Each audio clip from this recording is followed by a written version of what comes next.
Hello everyone, welcome to exam plus academy. आज के इस वीडियो में हम डिस्कस करेंगे अप्रैल मंथ के बैंकिंग एंड फाइनेंशियल अवेयरनेस का पार्ट 1। आज हम इसका पार्ट 1 डिस्कस करेंगे, जल्दी इसका पार्ट 2 और पार्ट 3 भी मैं आपके लिए लेके आऊंगी। अगर आपने अभी तक हमारे मार्च मंथ का बैंकिंग एंड फाइनेंशियल अवेयरनेस का वीडियो नहीं देखा है तो उसे भी आप लोग हमारे चैनल पे जाके बैंकिंग अवेयरनेस प्लेलिस्ट में देख सकते हैं। और इस वीडियो का कंप्लीट पीडीएफ फाइल यानी कि अप्रैल मंथ का बैंकिंग एंड फाइनेंशियल अवेयरनेस का कंप्लीट पीडीएफ फाइल आप लोग हमारे लास्ट वीडियो यानी पार्ट 3 वीडियो से डाउनलोड कर सकते हैं।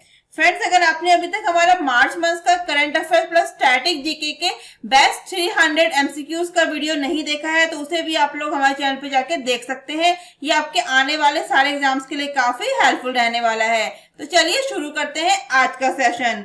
पहला क्वेश्चन है, The Reserve Bank of India has enhanced the limit of maximum balance at the end of the day maintained in Payments Bank from rupees 1 lakh to dash per individual customer।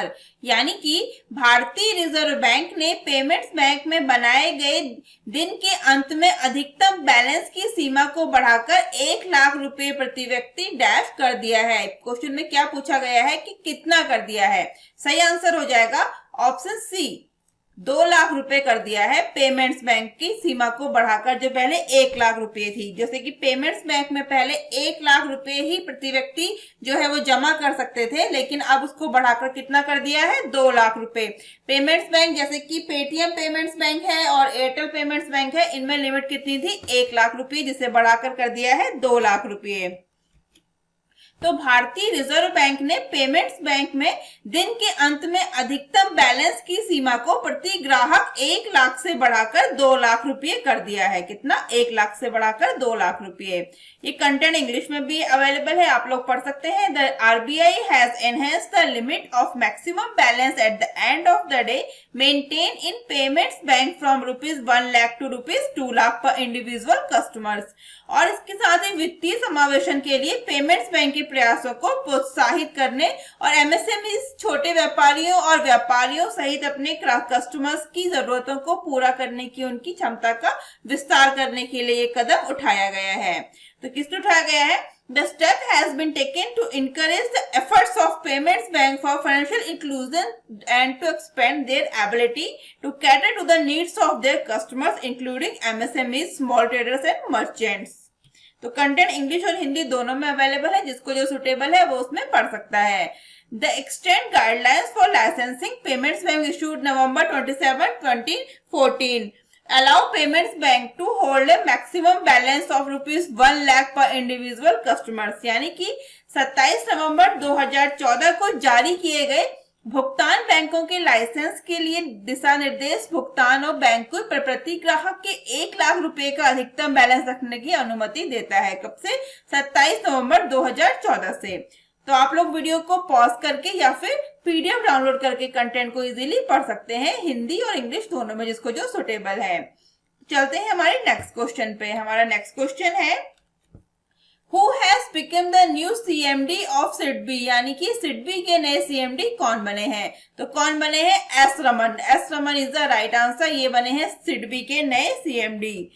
तो सरकार ने S Raman को सिडबी यानी कि भारतीय लघु उद्योग विकास bank Hindi में, और इंग्लिश में क्या बोलेंगे? Small industry development bank of India. SIDBI का फुल फॉर्म क्या है?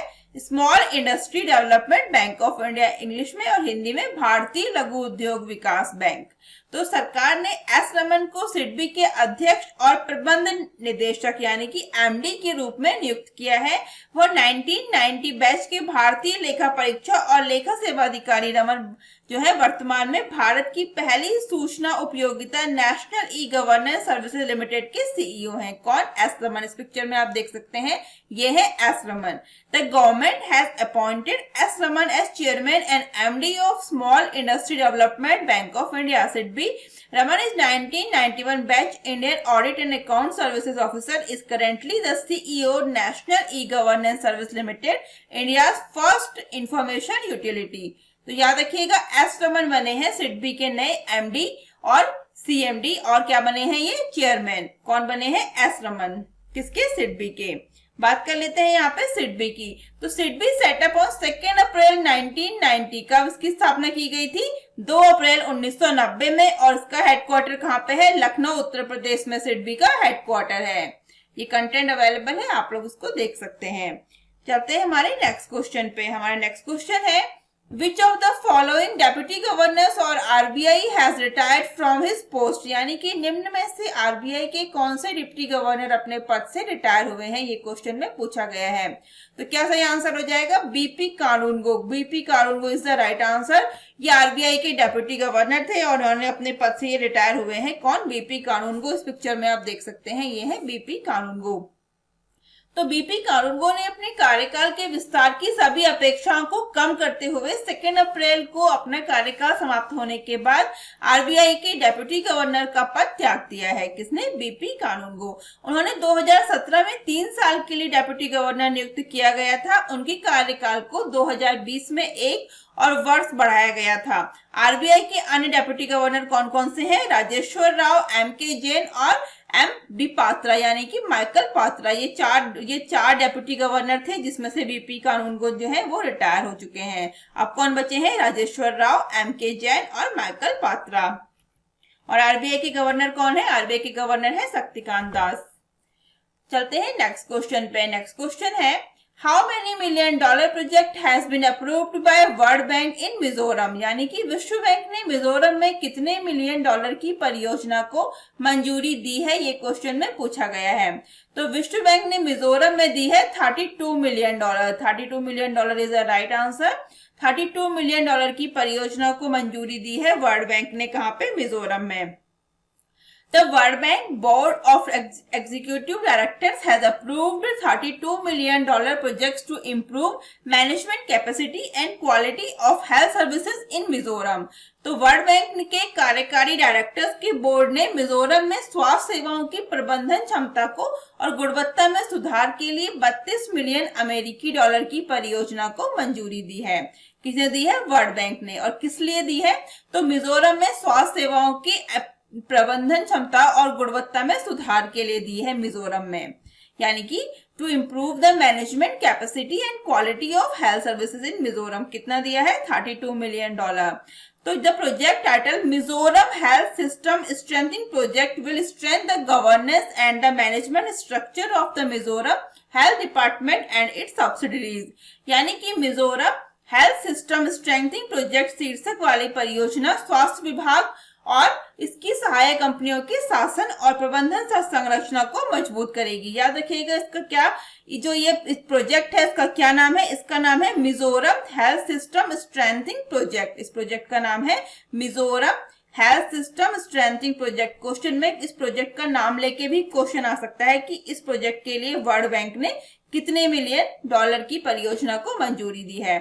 तो क्वेश्चन ऐसे भी पूछा जा सकता है, इसलिए याद रखिएगा इस प्रोजेक्ट का क्या नाम है। इस प्रोजेक्ट का नाम है Mizoram health system strengthening project. अब चलते हैं वर्ल्ड बैंक के बारे में। वर्ल्ड बैंक का हेडक्वार्टर है वॉशिंगटन डीसी। कहाँ पे है? वॉशिंगटन डीसी वर्ल्ड बैंक का हेडक्वार्टर है। और वर्ल्ड बैंक की स्थापना हुई थी जुलाई 1944 में। और प्रेसिडेंट कौन है? प्रेसिडेंट है डेविड मलपास, वर्ल्ड बैंक के प्रेसिडेंट हैं। चलते हैं नेक्स्ट क्वेश्चन पे। नेक्स्ट क्वेश्चन है Which company became the first company to cross billion transaction on UPI? यानी कि यूपीआई पर बिलियन ट्रांजैक्शन पार करने वाली पहली कंपनी कौन सी बनी है, ये क्वेश्चन में पूछा गया है। क्या पूछा गया है कि यूपीआई पर बिलियन ट्रांजैक्शन पार करने वाली पहली कंपनी बनी है फोन पे। कौन सी बनी है? फोन पे बन गई है यूपीआई पर बिलियन ट्रांजैक्शन पार करने वाली पहली कंपनी। तो Bengaluru based digital payments and financial service company PhonePe has become the first company to cross 1 billion transaction on UPI infrastructure. UPI का फुल फॉर्म हो जाएगा यूनिफाइड पेमेंट इंटरफेस। क्या हो जाएगा? Unified payments interface. तो बेंगलुरु स्थित digital भुगतान और वित्तीय सेवा कंपनी फोन पे ने यूपीआई इंफ्रास्ट्रक्चर पर 1 बिलियन लेन देन को पार करने वाली पहली कंपनी बन गई है। इंपॉर्टेंट पॉइंट है, कौन सी बनी है? वो बन गई है फोन पे। तो the company achieved the feat in March 2021 when the total transaction clocked around 1.3 billion on its platform across the payment instruments offering of wallet cards and as well as UPI.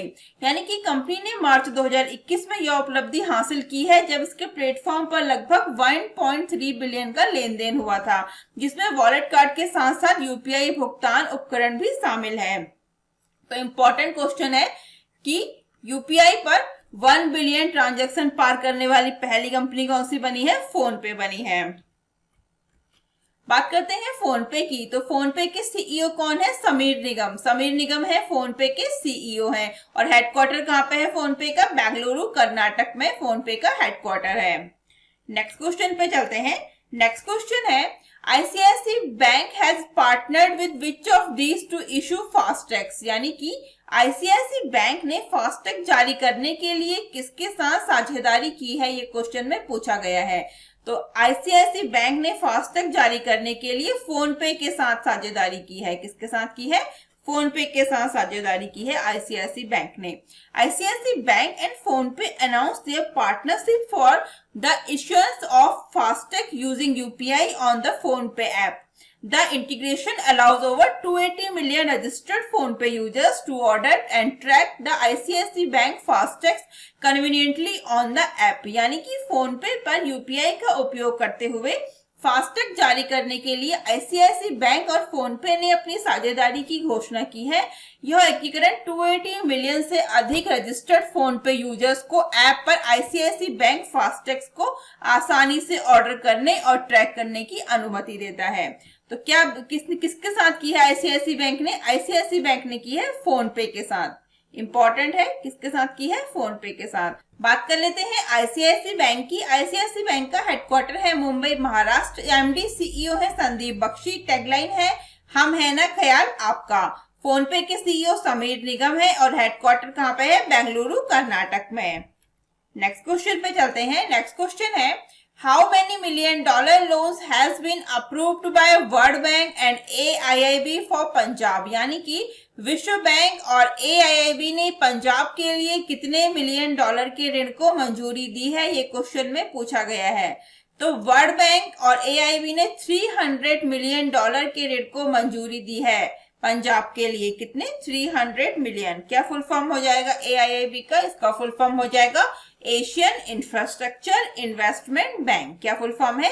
Asian infrastructure investment bank. तो world bank and AIIB have approved the loan of $300 million, जो कितने के बराबर है? लगभग रुपये में count करें तो 2190 करोड़ रुपए के बराबर है। Canal based drinking water projects in Punjab. The project is aimed to ensuring quality drinking water and minimize water losses for Amritsar and Ludhiana. तो यानी कि वर्ल्ड बैंक ने और एशियन इंफ्रास्ट्रक्चर इन्वेस्टमेंट बैंक ने पंजाब में 300 मिलियन अमेरिकी dollar की नहर आधारित पेयजल परियोजनाओं के लिए ऋण को मंजूरी दी है। इन परियोजनाओं का उद्देश्य पीने के पानी की गुणवत्ता सुनिश्चित करना तथा अमृतसर और लुधियाना के लिए पानी के नुकसान को कम करना है। तो इंपॉर्टेंट है कि वर्ल्ड बैंक ने और AIIB ने यानी कि एशियन इंफ्रास्ट्रक्चर इन्वेस्टमेंट बैंक ने पंजाब के लिए कितने $1 मिलियन के ऋण को मंजूरी दी है? वो दी है 300 मिलियन। तो क्वेश्चन में ये भी पूछा जा सकता है कि किस प्रोजेक्ट के लिए दी है? तो ये दी है नहर आधारित पेयजल परियोजनाओं के लिए दी है। किसके लिए दी है? Canal based drinking water projects. ये प्रोजेक्ट का नाम है canal based drinking water projects के लिए मंजूरी दी है वर्ल्ड बैंक ने और एशियन इंफ्रास्ट्रक्चर इन्वेस्टमेंट बैंक ने 300 मिलियन डॉलर की मंजूरी पंजाब में। याद रखिएगा किस लिए दी है? इंग्लिश में बोलते हैं canal based drinking water projects, Hindi में नहर आधारित पेयजल परियोजनाओं के लिए दी है।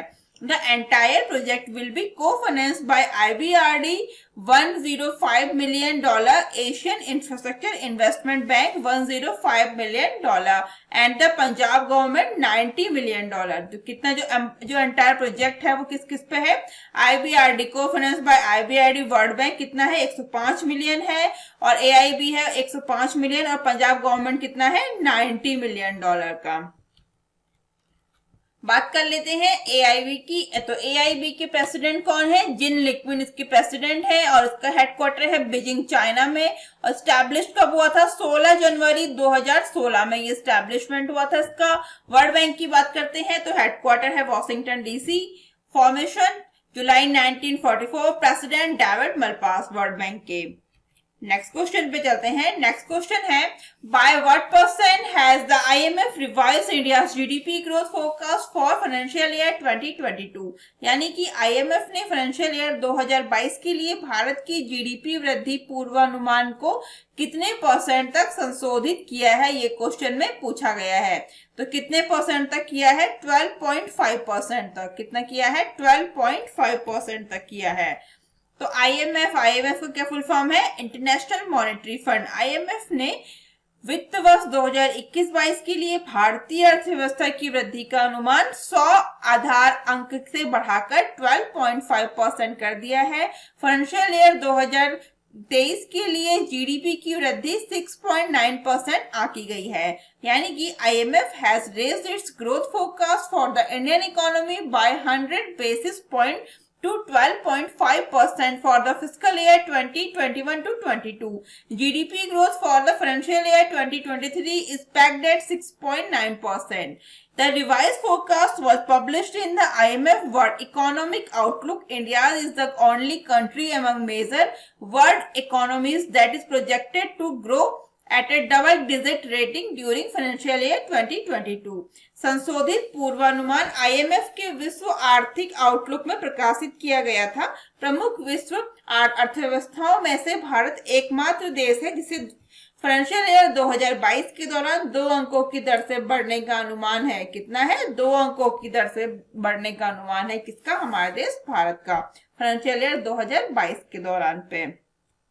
तो याद रखिएगा आईएमएफ ने फाइनेंशियल ईयर 2022 के लिए भारत की जीडीपी वृद्धि दर पूर्वानुमान को 12.5% तक संशोधित किया है। ये टाइम पे चेंज होते जाते हैं, इसलिए जब भी आप एग्जाम देने जाएं मेरा करंट वीडियो देख के जरूर जाइएगा।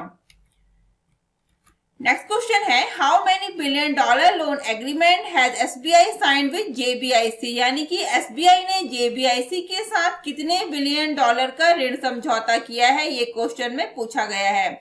तो एसबीआई ने जेबीआईसी के साथ 1 बिलियन डॉलर का ऋण समझौते पर हस्ताक्षर किए हैं। कितना? SBI signed 1 billion dollar with JBIC. तो India's largest lender SBI has raised $1 billion from Japanese Bank for International Cooperation. What is the full form of JBIC? JBIC का full form हो जाएगा Japan Bank for International Cooperation to extend loans to the supply chain of the Japanese automobile industry in India. तो भारत के सबसे बड़े ऋणदाता state bank of India ने भारत में जापानी ऑटोमोबाइल उद्योग की आपूर्ति श्रृंखला को ऋण देने के लिए Japan bank for international cooperation से $1 बिलियन जुटाए हैं। यह ऋण भारत में जापानी ऑटोमोबाइल के निर्माताओं, आपूर्तिकर्ताओं और डीलरों को प्रदान किए गए धन के समर्थन के खिलाफ पुनर्वित्त के रूप में है। यानी कि loan in the form of refinancing against the funding support provided to the manufacturer, suppliers and dealers of Japanese automobile in India.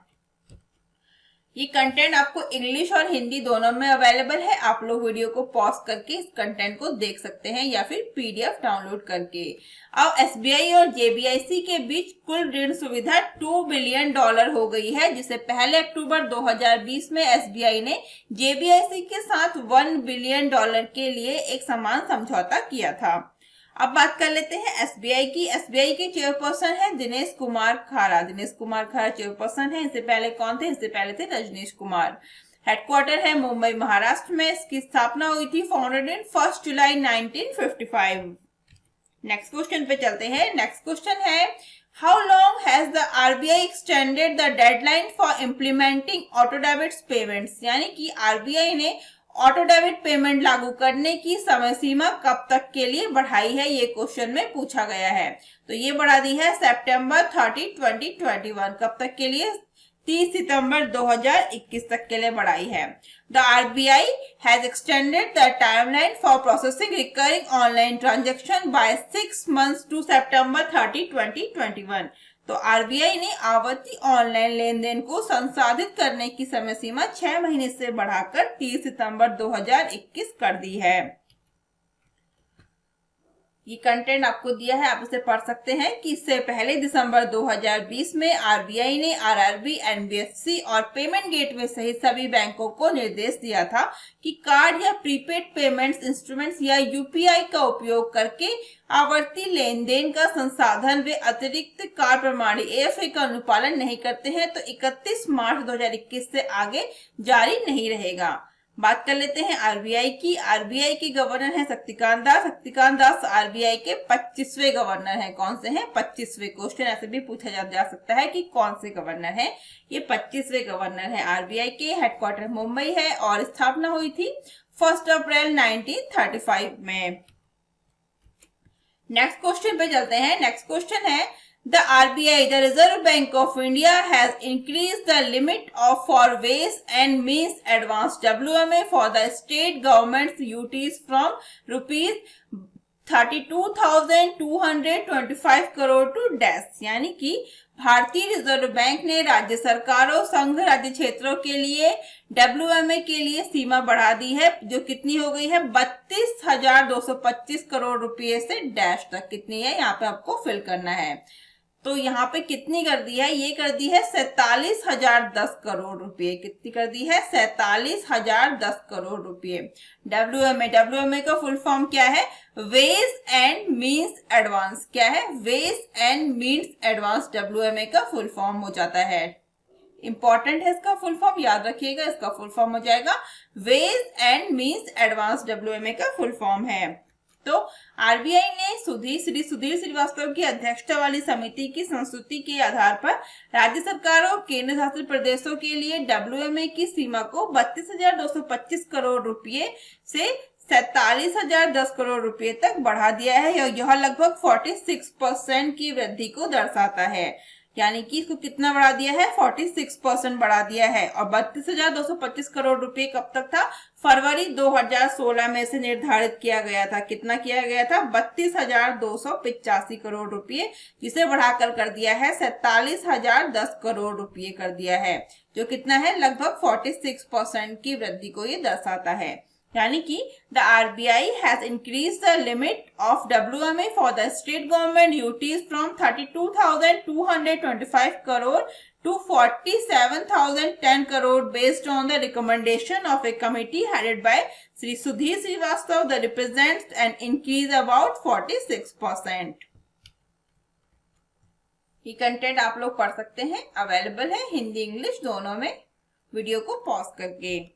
अब चलते हैं हमारे नेक्स्ट क्वेश्चन पे। हमारा नेक्स्ट क्वेश्चन है the reserve bank of India has enhanced the loan limit from ₹50 lakh to dash per borrower against the place hypothecation of agriculture produce. यानी कि भारतीय रिजर्व बैंक ने कृषि उपज की प्रतिज्ञा परिकल्पना के विरुद्ध ऋण की सीमा 50 लाख रुपए से बढ़ाकर डैश प्रति उधारकर्ता कर दी है। कितने उधारकर्ता कर दी है, ये क्वेश्चन में पूछा गया है। तो 50 लाख रुपए से बढ़ाकर कर दी है 75 लाख रुपए। कितना कर दिया है? 75 लाख रुपए कर दिया है। आरबीआई ने warehousing development and regulatory authority WDRA, क्या फुल फॉर्म हो जाएगा इसका? Warehousing development and regulatory authority WDRA द्वारा पंजीकृत और विनियमित गोदामों द्वारा जारी किए गए नेगोशिएबल वेयरहाउस प्राप्तियों NWRS इलेक्ट्रॉनिक्स NWRS द्वारा समर्थित कृषि उपज के संकल्प परिकल्पना के विरुद्ध प्रति उधारकर्ता की 50 लाख रुपए से 75 लाख रुपए तक की ऋण सीमा को बढ़ाया है। यानी कि the reserve bank of India has enhanced the loan limit from ₹50 lakh to ₹75 lakh per borrower against the place hypothecation of agriculture produce backed by negotiable warehouse receives electronics NWRS issued by the warehouse registered and regulated by Warehousing Development and Regulatory Authority WDRA। कितना कर दिया है इसको बढ़ाकर? 50 लाख रुपए से इसको बढ़ाकर कर दिया है 75 लाख रुपए। बात कर लेते हैं warehousing development and regulatory authority की। इसकी स्थापना की गई थी 2010 में। स्टैब्लिश कब हुआ था? 2010 में। इसका हेडक्वार्टर है न्यू दिल्ली में। नेक्स्ट क्वेश्चन पे चलते हैं। नेक्स्ट क्वेश्चन है UNESCP has estimated India's economic growth rate to be what percent in 2021 to 22? यानी कि UNESCP ने 2021-22 में भारत की आर्थिक विकास दर कितने परसेंट रहने का अनुमान लगाया है, ये क्वेश्चन में पूछा गया है। तो ये अनुमान कितना लगाया है? 7% लगाया है। कितना? 7%। क्या फुल फॉर्म हो जाता है इसका UNESCP का? इसका फुल फॉर्म हो जाएगा United Nations economic and social commission for Asia and the Pacific. क्या फुल फॉर्म है? United Nations economic and social commission for Asia and the Pacific, यानी कि एशिया और प्रशांत के लिए संयुक्त राष्ट्र आर्थिक और सामाजिक आयोग। UNESCP ने नवीनतम अपडेट में कहा है कि सामान्य व्यावसायिक गतिविधियों पर महामारी का प्रभाव के कारण पिछले वित्त वर्ष में 7.7% के संकुचन के बाद 2021-22 में भारत की आर्थिक वृद्धि दर 7% रिकॉर्ड करने का अनुमान है। यानी कि the United nation economic and social commission for Asia and the Pacific said in the latest update that India is estimated to record economic growth of 7% in 2021 to 22 over a contraction of 7.7% witnessed in the previous fiscal on account of the pandemic impact on normal business activity. तो याद रखिएगा UNESCP ने 2021-22 में भारत की आर्थिक विकास दर 7% रहने का अनुमान लगाया है। बात कर लेते हैं UNESCP की। UNESCP founded 28 March 1947 and UNESCP headquarters Bangkok, Thailand. Next question है the world bank has increase India's GDP growth estimated for financial year 2022 by what percent, यानी कि विश्व बैंक ने फाइनेंशियल ईयर 2022 के लिए भारत की GDP वृद्धि का अनुमान बढ़ाकर कितने परसेंट किया है, ये क्वेश्चन में पूछा गया है। तो कितने परसेंट किया है? वो कर दिया है 10.1%। कितना कर दिया है? 10.1%। निजी खपत और निवेश वृद्धि में मजबूत प्रतिफल के कारण विश्व बैंक ने वित्त वर्ष 2021-22 के लिए भारत की GDP वृद्धि अनुमानों को 4.7% अंक बढ़ाकर 10.1% तक कर दिया है। इससे पहले बैंक ने वित्त वर्ष 2022 के लिए GDP की वृद्धि दर 5.4% रखी थी। यानी कि the world bank has revised upward the GDP growth projections for India by 4.7 percentage points to 10.1% for the financial year 21-22 due to a strong rebound in private consumption and investment growth. Earlier, the bank had pegged the GDP growth at 5.4% to financial year 2022. तो याद रखिएगा world bank ने financial year 2022 के लिए भारत की GDP वृद्धि का अनुमान कितना कर दिया है? 10.1% कर दिया है। यहाँ पे बात कर लेते हैं वर्ल्ड बैंक की। Headquarter Washington DC, formation July 1944, president David Malpass. Next question है NPCI has transferred BBPS to which of the following, यानी कि NPCI ने BBPS को निम्न में से किसमें ट्रांसफर किया है? तो NPCI ने BBPS को किया है NBBL में ट्रांसफर किया है। किसमें? NBBL। तो NPCI का फुल फॉर्म क्या हो जाएगा? National payment corporation of India. Important है, क्या हो जाएगा इसमें? इस पिक्चर में भी है national payment corporation of India ने किसमें कर दिया है? BBPL। क्या फुल फॉर्म हो जाएगा इसका? NBBL का। NBBL का फुल फॉर्म हो जाएगा NPCI Bharat bill pay limited. क्या हो जाएगा? NPCI Bharat bill pay limited. तो क्या क्वेश्चन में पूछा गया है कि NPCI ने BBPS को निम्न में से किसमें ट्रांसफर किया है? तो NPCI ने BBPS को किया है NBBL में, जिसका फुल फॉर्म है NPCI Bharat bill pay limited.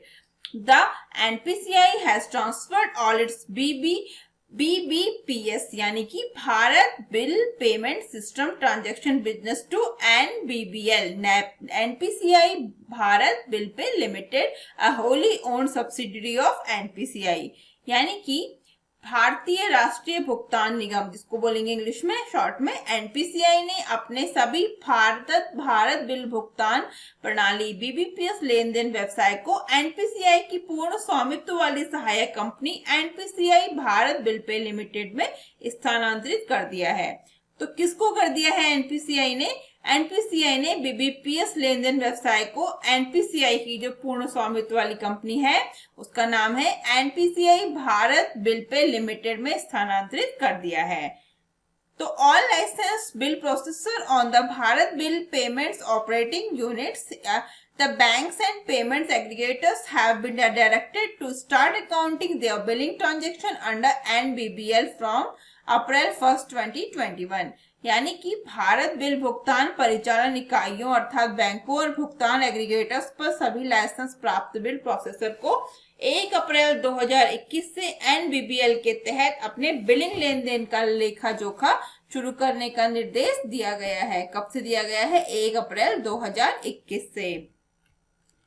बात कर लेते हैं एनपीसीआई की। एनपीसीआई के एमडी और सीईओ है Dilip Asbe, headquarters Mumbai Maharashtra, founded 2008 to 2008 में इसकी स्थापना की गई थी। किसकी? NPCI, national payment corporation of India की। इंपॉर्टेंट पॉइंट्स है, याद कर लीजिएगा एग्जाम्स के लिए, और फुल फॉर्म भी जरूर से याद कर लीजिएगा। नेक्स्ट क्वेश्चन पे चलते हैं। नेक्स्ट क्वेश्चन है The government has announced a capital investment of how many crore rupees in 4 PSBs। यानी कि सरकार ने 4 PSBs में कितने करोड़ रुपए के पूंजी निवेश की घोषणा की है, ये क्वेश्चन में पूछा गया है। तो सरकार ने PSBs में 14,500 करोड़ रुपए के पूंजी निवेश की घोषणा की है। कितनी? 14,500 करोड़।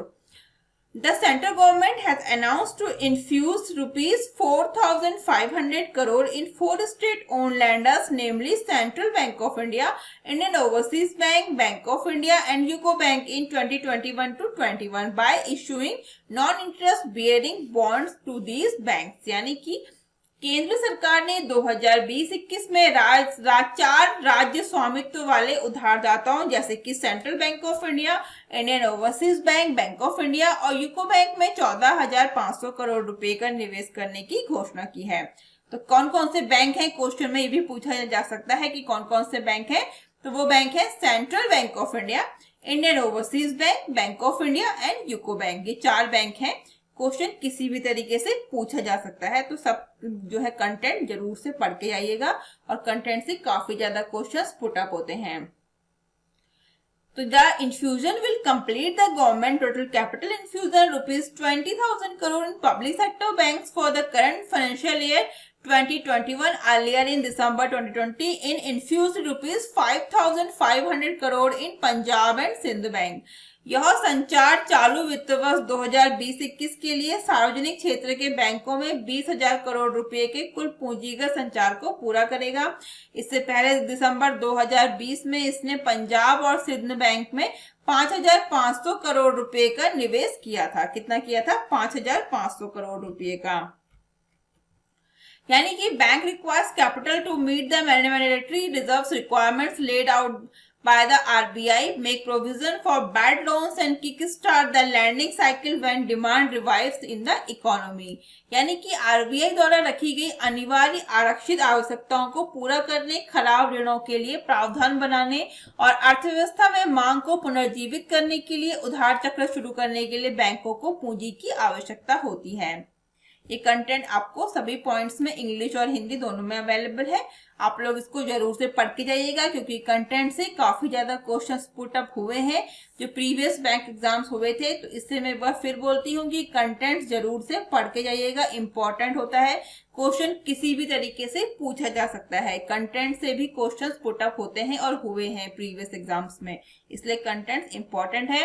वीडियो को पॉज करके या फिर पीडीएफ डाउनलोड करके आप लोग कंटेंट से जरूर पढ़ के जाइएगा। कंटेंट इंपॉर्टेंट होता है, मेरा प्रोवाइड कराया गया।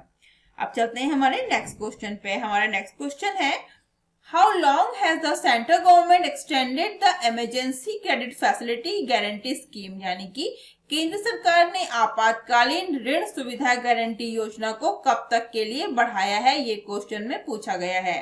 तो केंद्र सरकार ने आपातकालीन ऋण सुविधा गारंटी योजना को बढ़ाया है 30 जून 2021 तक के लिए। कब तक के लिए? 30 जून 2021 तक के लिए बढ़ाया है। तो केंद्र सरकार ने आपातकालीन ऋण सुविधा गारंटी योजना यानी कि emergency credit line guarantee scheme को 30 जून 2021 तक 3 महीने के लिए या फिर योजना के तहत 3 लाख करोड़ रुपए की गारंटी जारी किए जाने तक के बढ़ाई गई है। यानी कि the central government has extended the emergency credit line guarantee scheme by another 3 months till June 30, 2021 for till such time that an amount of rupees 3 lakh crore in sanction under the scheme। इसके अतिरिक्त सरकार ने आर्थिक पुनरुत्थान की दिशा में आगे बढ़ने के लिए ECLGS योजना में कुछ संशोधन भी किए हैं। Additionally, the government has also introduced certain modification in the ECLG scheme for the contribute towards economic revival। ये कंटेंट मैंने आपको सारे पॉइंट्स हिंदी और इंग्लिश में दिए हैं। कंटेंट में मैं फिर बोलती हूँ काफी इंपॉर्टेंट है, जरूर से पढ़ के जाना है एग्जाम्स में, क्योंकि कंटेंट से क्वेश्चन जरूर ही पुटअप होते हैं और हुए भी हैं पिछले जो प्रीवियस एग्जाम्स हुए हैं बैंक के। तो कंटेंट को जरूर पढ़ना है, पीडीएफ डाउनलोड करके पढ़िए, चाहे वीडियो को पॉज करके पढ़िए। और अगर आप लोगों को वीडियो अच्छी लगती है और हेल्पफुल लगती है तो आप लोग हमारे चैनल का नाम अदर स्टूडेंट्स को जरूर सजेस्ट करिए और इस वीडियो को ज्यादा से ज्यादा शेयर करिए। तो आज की इस वीडियो में बस इतना ही। मैं जल्दी इसके पार्ट 2 और पार्ट 3 के साथ आपसे फिर से मिलती हूँ। इसके लिए आज इतना ही। आप लोग हमसे डिफरेंट सोशल मीडिया प्लेटफॉर्म पर भी जुड़ सकते हैं, Instagram, Facebook, Telegram, Twitter, Gmail और व्हाट्सएप का लिंक आपको नीचे डिस्क्रिप्शन बॉक्स में मिल जाएगा। तो आज के लिए बस इतना ही। जल्दी मिलते हैं हमारे नेक्स्ट वीडियो में। Please subscribe my channel and press the bell icon for the latest video. Thank you, thanks for watching.